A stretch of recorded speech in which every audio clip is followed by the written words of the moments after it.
All right, welcome back to the 90s Tech, and this is a pure Windows 95 90s build. Pretty excited about this one. This one's going to end up being in the Vintage Computer Festival West at the Quake 1 booth. Connected with those guys earlier this year, and they would love to get a PC in along with all their other oddball machines. You know, they had a Mac clone, they had a Spark station, they had an SGI station, and amongst other things. And I was like, hey guys, there's no PC in here. Do you want a PC? And they were like, well, it'd have to be something kind of crazy like a Voodoo2 or maybe a dual Voodoo2. So I said I can do that, and I've been kind of collecting parts in the background, and this is what I've come up with. Over on the right, over here, is the motherboard. We've got 256 megs of RAM, Pentium 233 on a, I don't know, some generic motherboard. I was able to actually find jumper settings and stuff for that, so that's good. And this motherboard's kind of weird because it can do ATX or the original AT power supply, and I love that it uses a coin cell instead of a Dallas clock or something like that. Down here in the lower left, we have a Sound Blaster AWE64 Gold that was generously donated by a friend of mine. He says he's pretty sure it works. Up here is a ATI Mach 64 graphics card. This is a 2D only card. It's a 2 meg card. Runs Windows 95 beautifully. I was originally going to put a S3 Verge in here just for the lulz, but that thing sucks at 2D also. I would get some weird artifacting. I have tested all this, so before I got to all this. And then of course, star of the show, the Voodoo2 right here. This is the 12 meg variant. And then a 3-COM Etherlink 3 network card. It's nothing special. What's cool about it though is that Windows 95 just installs drivers, no problems. Nothing additional to do there. For storage, I'm going to be using an IDE to SD card adapter, which will be accessible from the rear. For lower end builds like Windows 98 and especially Windows 95 and DOS, I really love using that. And then way over here, this little guy here, this is just a plain old boring ATX with a hole punched out of it. ATX IO shield with a hole punched out of it. And I found those on eBay. There's this guy that makes them, and I just did a test fit and everything works. So that's great. And all this is going to go into a case. And you should see some B-roll of that case going right now. It's an older ATX case. It's kind of yellowed. It's got a DVD-ROM drive in it that it just kind of came with. I'm pretty sure it works. And then I found the Zip 250 disk drive internal that I really mainly just needed to fill that expansion bay cover with. So that's in there. And then I've got the floppy drive that's in there as well. I'm kind of running out of working floppy drives, so hopefully this one works. I dusted it out earlier. So this build is going to be a little bit different. Instead of going through episode after episode after episode of doing a build, I'm going to see if I can do this in maybe only 2 episodes. The first one being this one where I actually build it, and then the second one, and then maybe install Windows 95, and then the second one will get drivers installed, get the games installed. The primary purpose of this system for VCF is to play Quake. So that's going to have its own special VCF version of the setup, so it'll just be Windows 95 drivers and Quake, and that's it. And I'll have a couple, nice thing about that SD to IDE adapter is I'll have a couple of these things here.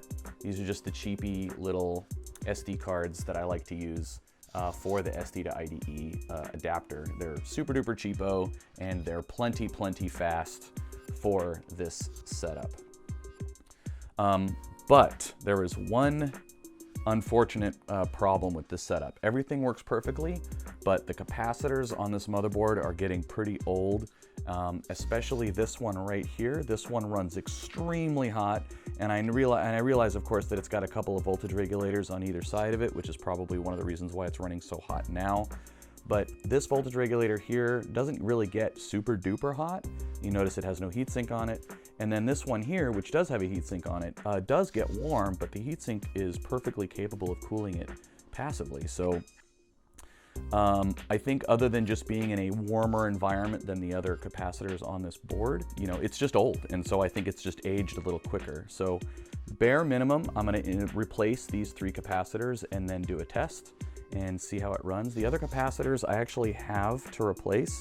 but I think I'm just going to replace these 3 first and then do a test and see how it does. So I think in retrospect, I think just doing the physical build and replacing these caps is probably all this additional episode's going to be. So come with me, let's get these caps replaced and to get this thing as robust as possible, and we'll get it built. And hopefully I don't destroy the motherboard, because that would make me super duper sad.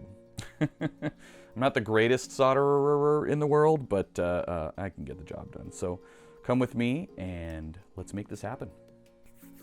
All right, let's replace these caps. Oh, you know what? Before I even do that, where are the other caps that I have?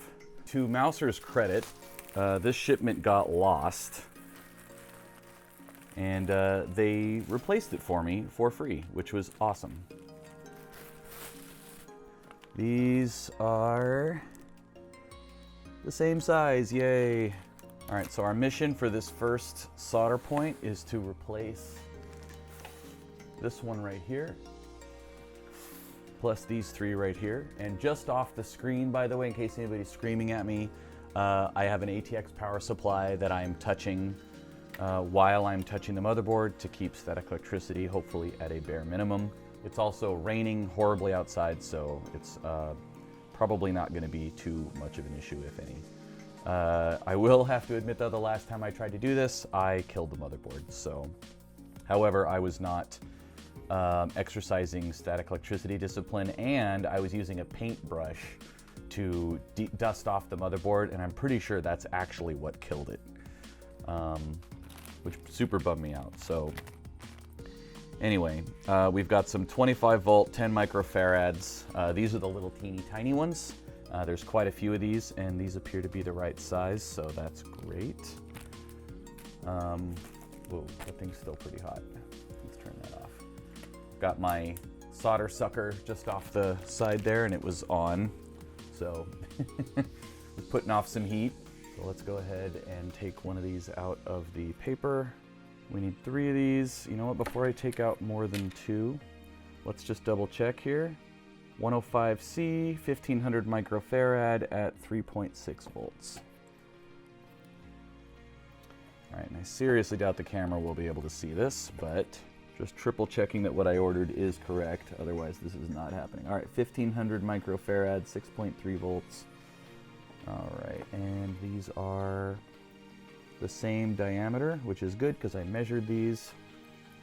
All right, so we need 4 of these total. All right, we got 4.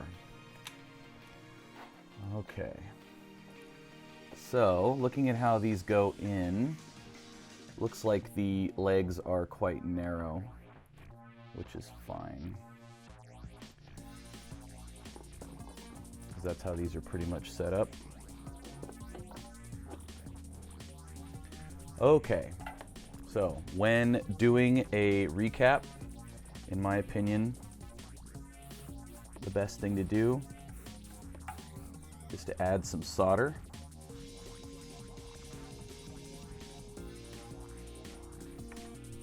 Get out the solder sucker. Let it get up to temperature.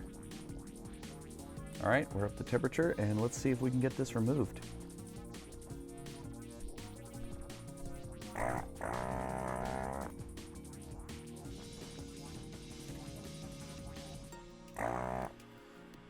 All right.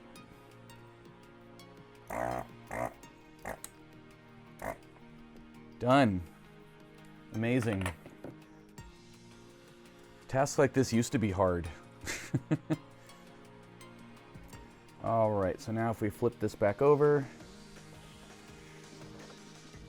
we can see where our positive and negative is right here. We want the label on this side to match up with that. And these are quite narrow. Okay.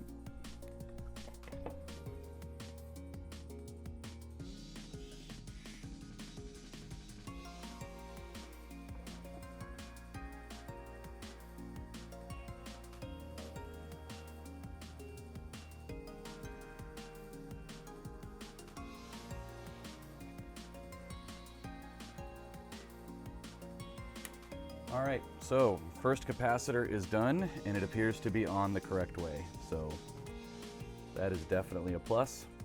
And I'm gonna quickly finish up these other 3 large caps. Let's roll the music.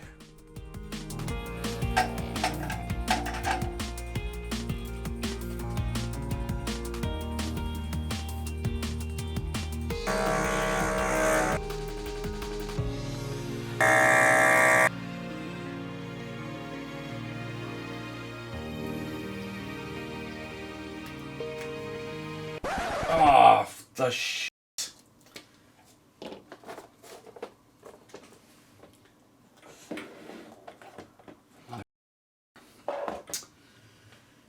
Well, there went most of my flux pen.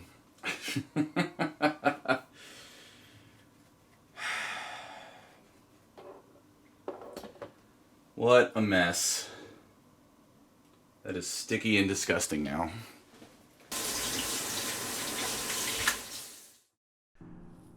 Well, we are back.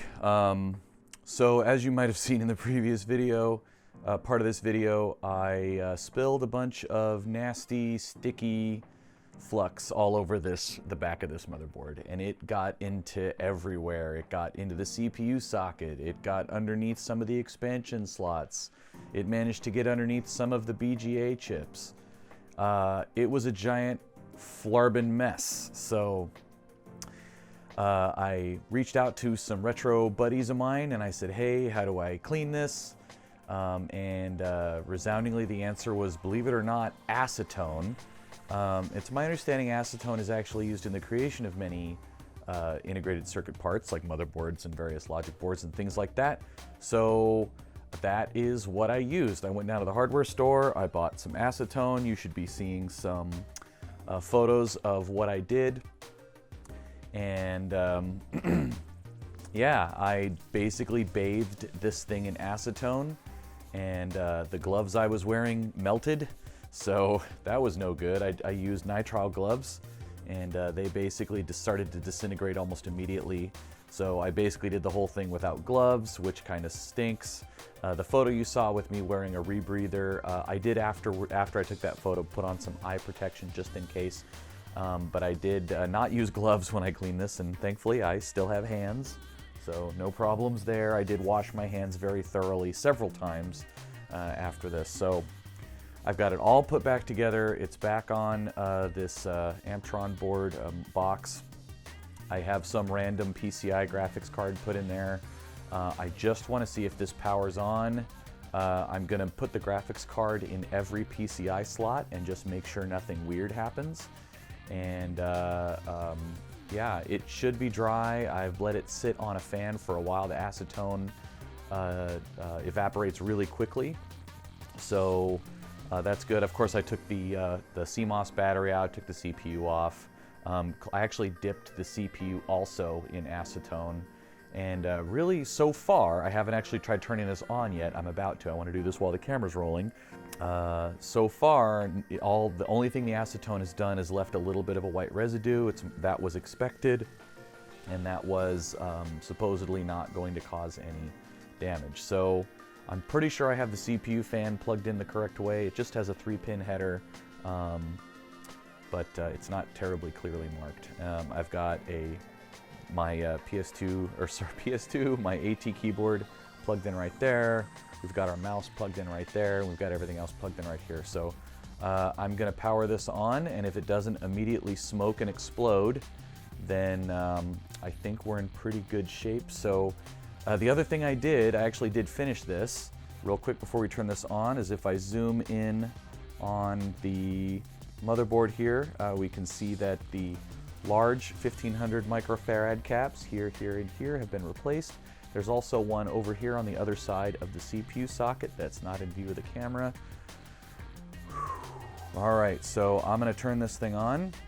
This does have the IDE to SD card adapter plugged into it. Get this kind of moved out of the way here. And we're gonna go whatever this does, this is going on YouTube. So let's go ahead and put on some safety goggles. Okay, I'm putting those on just in case like the capacitors explode or anything. And we're gonna turn this thing on. We're doing it live. Here we go.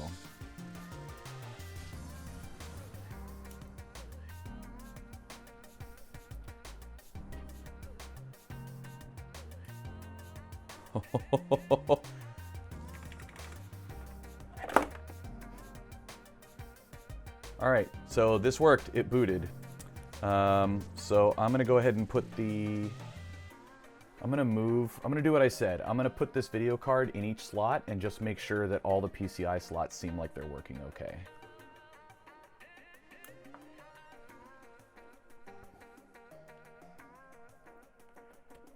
All right, so I'm moving it to the next slot over. And it is not posting, but I think that's okay.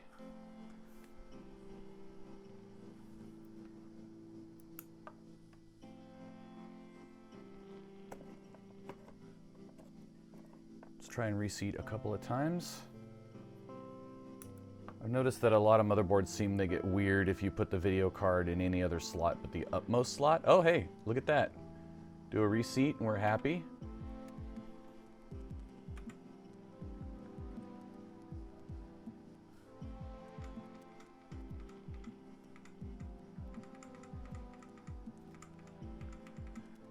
When I put in the RAM in this system, I seated it in and out several times. So it might just be that there's a very thin film preventing a proper connection. All right, so we're going down to the next slot. Seat it in and out a few times. Power it on.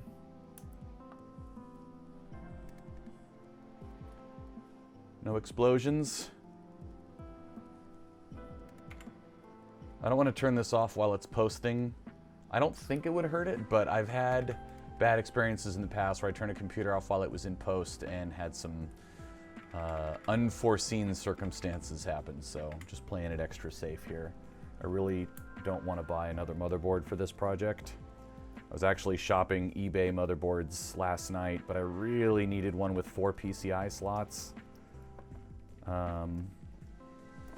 One thing I could potentially do with this is if I wanted to get rid of the Pentium, I could put a K6 on here and go team AMD, which I am a bit of an AMD fanboy. But you know what? The system works. It's strong. Might be speaking too soon here. So let's reseat this a few more times. You know, it's got good gaming performance, assuming I didn't destroy it, spilling flux all over it and then dipping this motherboard in acetone. Yeesh. Terrifying. All right, look at that. That's great. So that's all the PCI slots. So I'm going to go ahead and call this sorted. All right, so we're back here. I'm going to shut this off, and we're going to go ahead and plug in all the boards. So this, whatever this is, I think it's like a TNT something or other. Probably be a halfway decent 3D accelerator for this if it had Windows 95 drivers. I don't know if it does. But this is a Voodoo build, so that's what this is getting. All right, I'm gonna leave out the Sound Blaster Gold because I don't wanna screw it up, just in case. So let's go ahead and put our ATI Mach 64 installed. Voodoo2, 12 meg installed. I'm sure this is fine, but just in case it's not, I want to know about it now before I build this system into a proper case.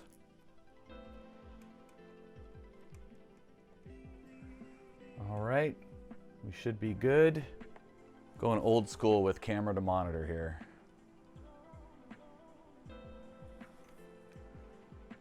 Looking good.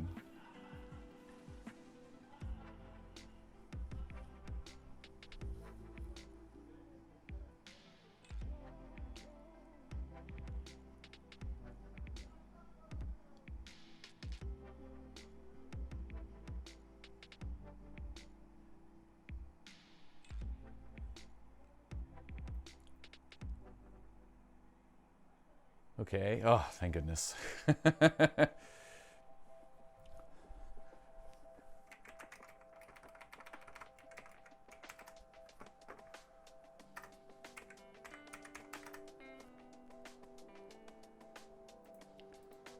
All right.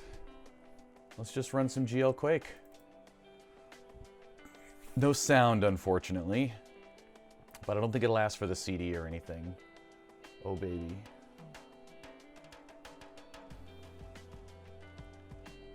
Look at that.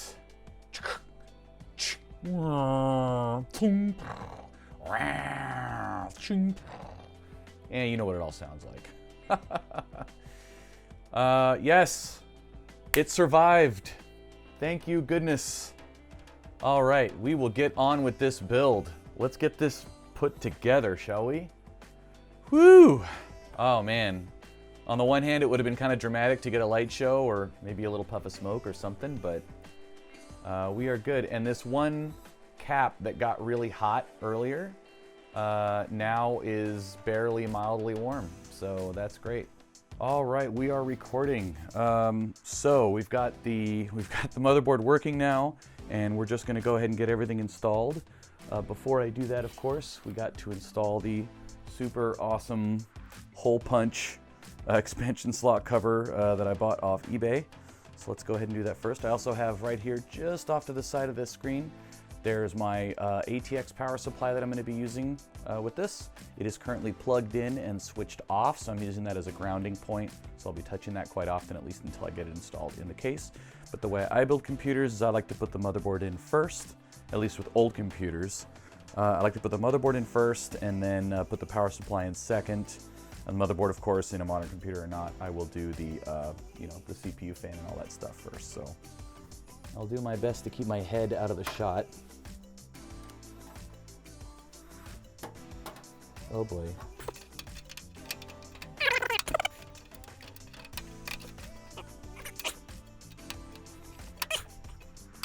All right, it's in. Sheesh. All right, next up is our motherboard. Now on this board, when you install an AT motherboard into an ATX case, you gotta be really careful about your standoffs. You gotta make sure that you have all your standoffs where you need them, and any standoffs that you don't need are not still underneath the motherboard. So what I've done in this case is I've actually made some custom standoffs. There's one right there and one right there. And these are, if you built a computer back in the day, you had these little white little snap-in doohickeys. These are just little M3 nylon screws and nuts, and they are the exact same height. So we're gonna go ahead and carefully insert this. Oh yeah, because this is the way I did it back in the day. I don't think it's needed, but I'm using these little insulators.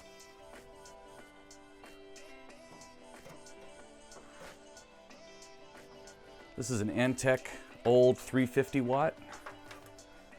Yep, I'm gonna go this way. Oh man, these just barely line up. Power supply installed. All right, next up is our ATX connector. It's the one I like to do first.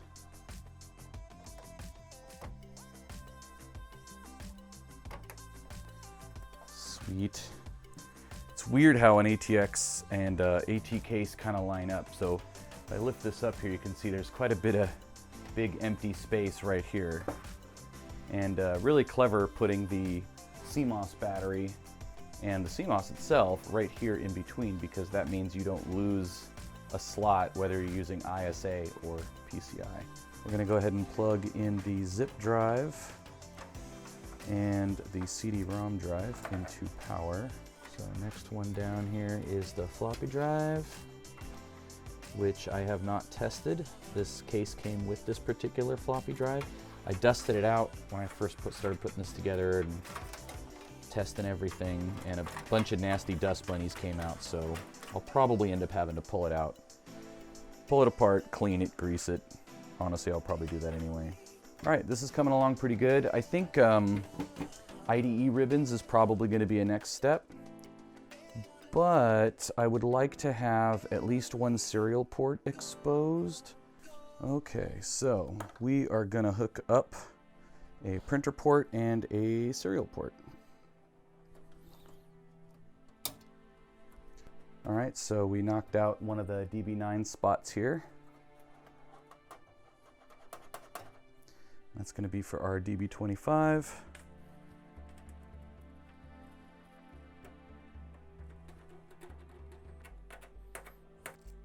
Question for the audience. Does anybody know what the heck these things are called? These little expansion slot bracket screws? They're probably called expansion slot bracket screws. But I would love to go buy some because I find them on video cards, things like that, and every once in a while I'll lose one because it backs out, or I could lose it or it didn't come with it. You know, I get some old video card that didn't come with one or something like that. So if anybody knows what those are called, maybe an Amazon link, that would be awesome.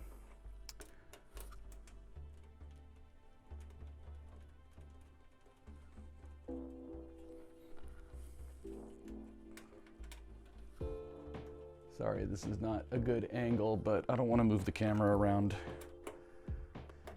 When I build computers, I try and go for maximum utility, and especially now that I have a printer, and this system is going to be running Windows 95,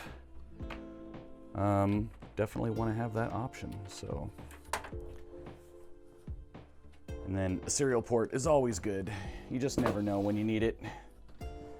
This motherboard actually has a USB header on it, which surprises me to no end that it has that. At some point I am going to see if I can get some kind of USB port on this thing, maybe use like the game port and 3D print something, I don't know. Or if I have a header that can go into one of the expansion slot covers here, assuming I have enough space. You'll see what I mean once I have everything in here. Right, serial port, we want COM1. COM1 is now calmed on the one. So once again, I don't know exactly where the PS2 port is going to go. Video card is going to go right there. So I'm thinking it can probably go here. No, it can't go there either because the fan is there. So I think it's going to have to go kind of down low. Boy. Yeah, I think it's going to go way down here in between the two, in between the sound card and the network card. So I'm going to go ahead and put it here for now. Going to do the floppy drive first. All right. This is secondary. I think these are both the same length. Yeah, this is where PC building gets fun. So this one doesn't have a notch on it. This one does. But as you can see, well, I'm not sure if you can see it or not, but pin 1 is here, even though the fold is up this way. And then pin 1 on here is on this side and folding the other way. So that's just wonderful. But so we're gonna go ahead and use this one as primary.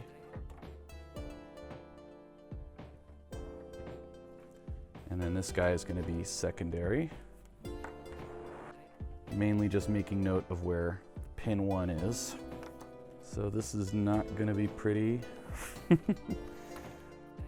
All right, my CD-ROM drive is set up as secondary master. And that is now plugged in. And our lovely zip drive is secondary slave, and that's looking not bad. I can tuck the cable a bit. Yeah, that'll do fine. All right, and our floppy drive needs to be after the twist, and pin 1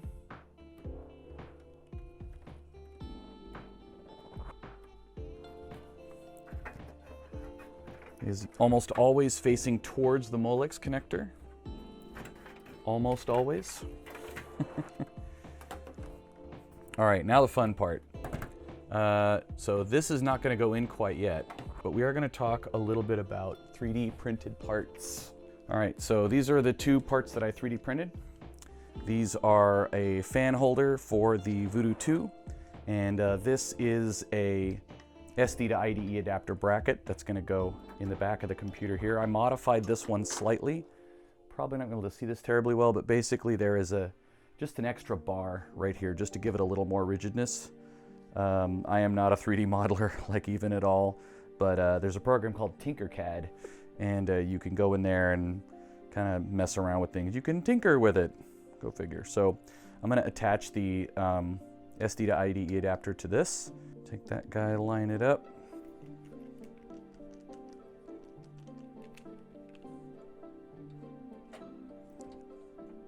You know, I'm actually starting to wonder if I'm going to have enough expansion slots for everything I want to do. I might have to leave out the fan. I don't think I'm going to have enough, because I need one for the PS2 slot. Wish I could take this thing and mount it on the case itself, which is doable with taking this whole thing apart and dremeling a hole, which I may end up having to do if I really want that spot, so we'll see. All right, so we've got all that set up. ATI Mach 64, 2 meg. All right, that fits. It lines up, fits really good actually. Voodoo2 12 meg. Thank you once again to my dear friend who gave this to me for my birthday a couple years ago. It's very kind and generous. And actually another friend gave me an 8 meg Voodoo2. I don't know if those are SLI-able or not, if it'll just use 8 out of each or something. You know what, I think this might just work out, because the fan, I think I can put the fan right up against it. Whew. Okay, which definitely blocks out the other PCI slot, but that's okay. Man, that is tight. And I know some of you are probably screaming at me that I don't need to do this, and I think you're right. However, this system going to VCF is going to be on all day, doing 3D all day. And I want this system to be as robust and well-cooled as possible. Okay, that's just in there loosely, so it can move around a little bit, because I want the fan to come back a little. All right, so this is just PLA. So I'm not worried about it like causing a short or anything like that, but I would prefer it to not touch the card and bend it or something. Cool, so these are the two slots that I needed. And then the SD to IDE adapter, shoot, you know what, I probably should have left that. No, I have to put the SD to IDE adapter down low. So I think what I'm gonna do is SD to IDE adapter is gonna go here. Man, I am literally using every single slot in this case. So it's gonna go right there. I could put it down lower, but I'm concerned about getting power far enough down to run this. So getting this down low is actually kind of good, because I can use the splitter to run my front case fan as well as this Arctic fan here.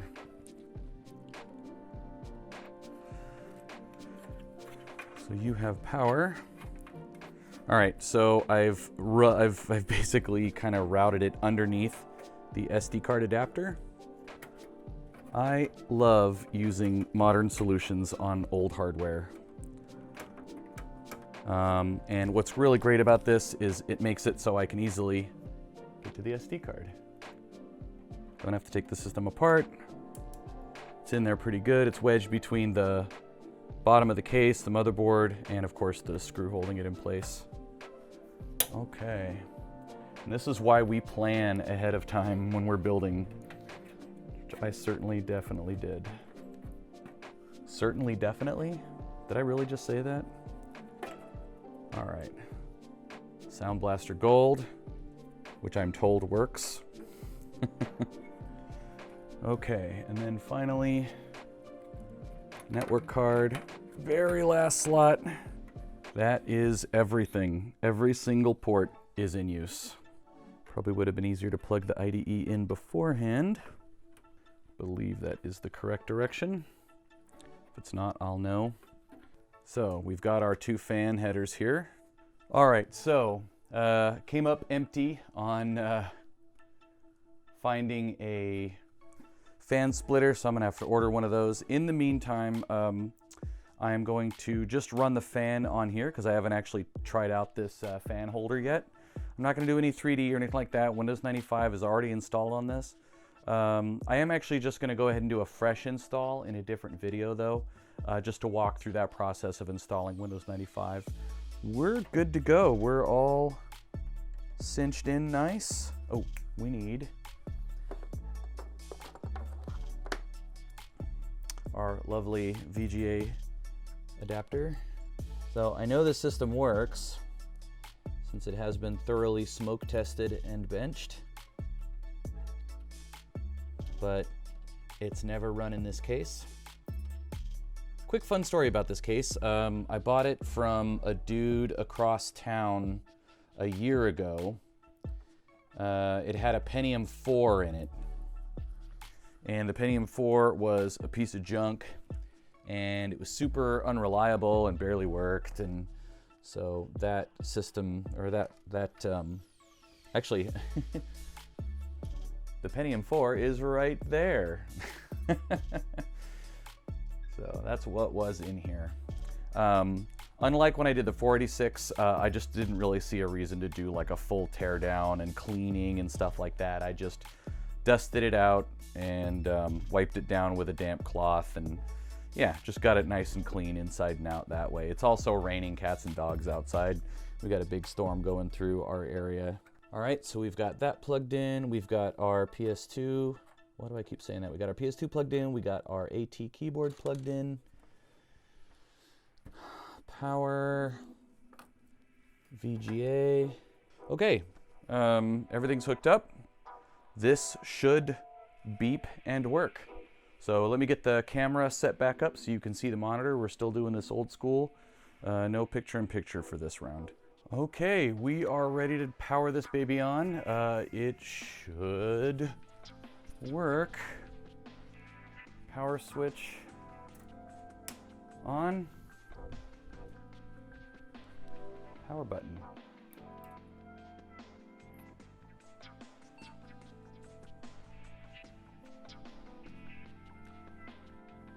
But yeah, we're getting sound at least, that's good. And then let's run some GL Quake, huh?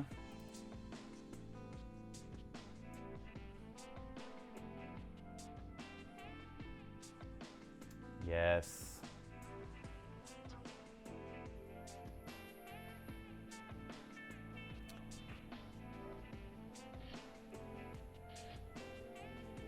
Interesting. The CD-ROM drive did spin up, but it's spinning at like full speed.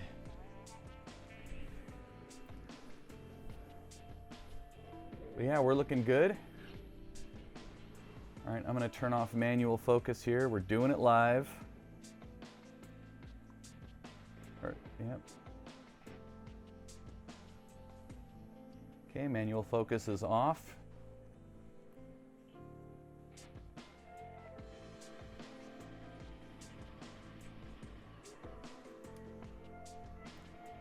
And she is running like a beaut. Got some nice orange glow there from the SD to IDE adapter. But yeah, we're looking good. The camera can't see the CPU fan from here, but yeah, everything's working great. We got 3D.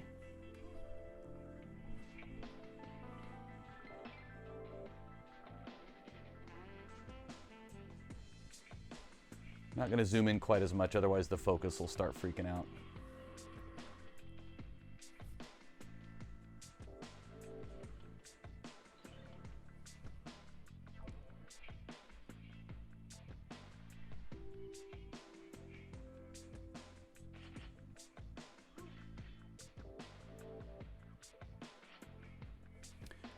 All right, ladies and gentlemen, well, this has been a fun, quick-ish build. I don't think I do anything quick on this channel, but I do try. Thanks for coming along with me. I am really excited about this. I have been waiting for weeks to put this system together, but I also really like making YouTube videos, so that's the price you pay, I guess. Thanks again for sticking out to the end here. I'm always up for any kind of positive or negative constructive feedback.